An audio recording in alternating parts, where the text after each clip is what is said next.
Assalamualaikum warahmatullahi wabarakatuh. Perkenalkan, nama saya Nur Aini. Saya dari kelas PAIF. Di sini saya akan setoran tentang bab janaiz.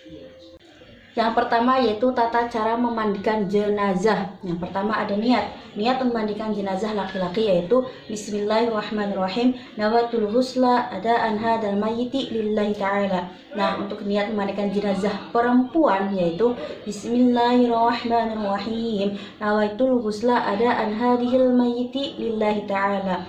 Nah, selanjutnya yaitu berikan kain bersih penutup jenazah agar aurat tidak terlihat. Selanjutnya, tinggikan kepala jenazah untuk menghindari air di bagian kepala. Lalu, bersihkan seluruh anggota tubuhnya dari mulai gigi, lubang hidung, lubang telinga, celah-celah jari tangan, kaki, dan juga rambut. Nah, selanjutnya yaitu tekan dengan lembut bagian perutnya untuk mengeluarkan kotoran yang mungkin masih tersisa. Nah, kemudian bersihkan sampai bersih bagian kupul dan duburnya. Lalu siramkan air ke seluruh tubuh. Nah, seluruh tubuh dahulukan ke bagian kanan lalu ke bagian kiri. Selanjutnya mandikan dengan menggunakan air sabun. Jenazah diwudukan. Bersihkan rambut dengan menggunakan sampo atau daun bidara. Selanjutnya, gunakan air yang dicampuri wewangian pada bilasan terakhir. Selanjutnya, setelah selesai dimandikan, keringkan tubuh jenazah dengan kain agar tidak basah saat dikafani. Selanjutnya yaitu sebelum dikafani, beri wewangian non-alkohol, misalnya kapur barus. Nah, memandikan jenazah disunahkan 3 kali siraman atau lebih dengan jumlah bilangan ganjil. Tata cara mengkafani. Tata cara mengkafani jenazah laki-laki. Yang pertama yaitu bentangkan 2 lembar kain kafan yang telah dipotong sesuai ukuran jenazah. Kemudian susun dengan meletakkan kain paling lebar di bagian paling bawah. Tetapi jika kain memiliki lebar yang sama, maka geser kain yang di tengah sedikit ke kanan dan yang paling atas sedikit ke kiri, atau bisa juga sebaliknya. Yang kedua yaitu berikan wewangian sebanyak 3 kali pada kain kafan sesuai sunnah Rasul. Yang ketiga, siapkan 3-5 utas tali, kemudian letakkan tepat di bawah kain pada lapisan paling bawah.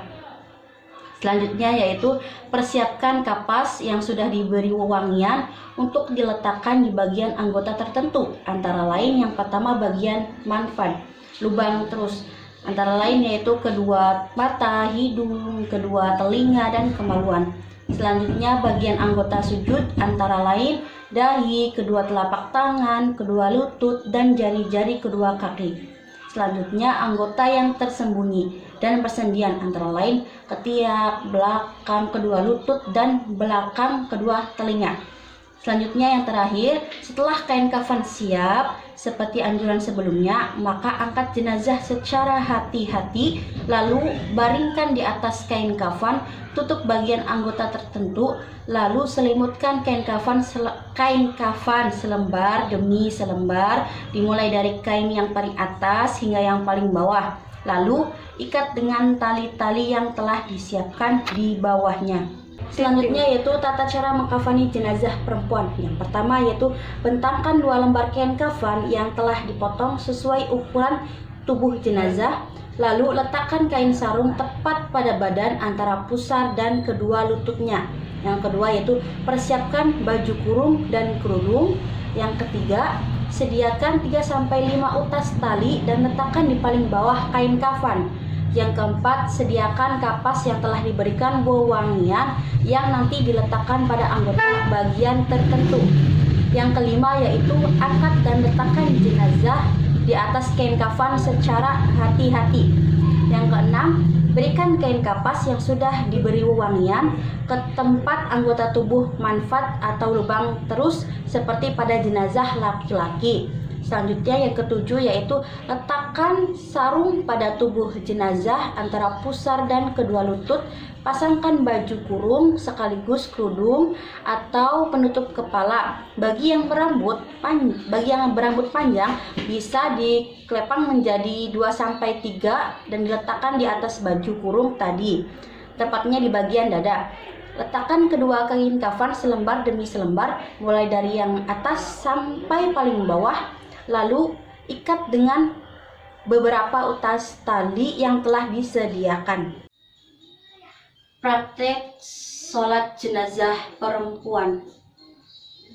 Bismillahirrahmanirrahim. Usolli hadhil mayitati arba'a takbiratin fardul kifayatin lillahi ta'ala.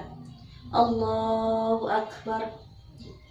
Bismillahirrahmanirrahim. Alhamdulillahi rabbil alamin. Ar-Rahmanirrahim. Maliki yaumiddin. Iyyaka na'budu wa iyyaka nasta'in. Ihdinas shiratal mustaqim. Shiratal ladzina an'amta 'alaihim ghairil maghdubi 'alaihim waladdallin. Bismillahirrahmanirrahim. Qul huwallahu ahad, Allahus samad, lam yalid wa lam yulad wa lam yakul lahu kufuwan ahad. Allahu akbar. Allahumma shalli ala sayyidina Muhammad wa ala ali sayyidina Muhammad. Allahu akbar. Allahumma ighfir laha warhamha wa'afiha wa'fu anha wa akrim nuzulaha wa wassi' madkhalaha. Allahu akbar.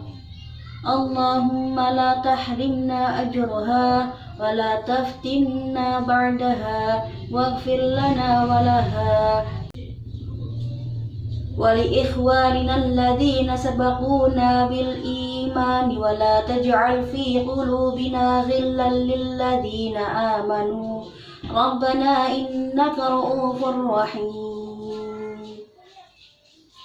Assalamualaikum warahmatullahi wabarakatuh.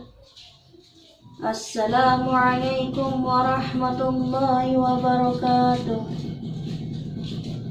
Tata cara menguburkan jenazah. Yang pertama, mula-mula dibuatkan liang lahat sepanjang jenazah yang di dalamnya kira-kira setinggi orang, ditambah lengan dan lebarnya sekitar kira-kira 1 meter.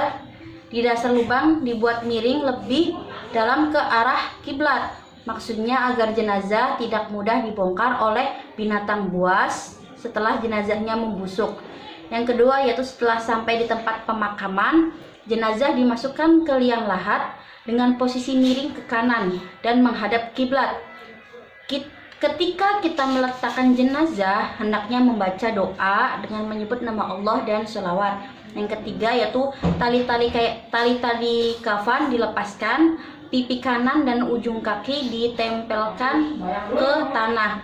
Selanjutnya yaitu jenazah ditutup dengan papan kayu atau bambu dan di atasnya ditutup dengan tanah sampai galian liang kubur kembali rata. Tinggikan gundukan tanah kuburan dari permukaan tanah dan di atas kepala diberi batu nisan.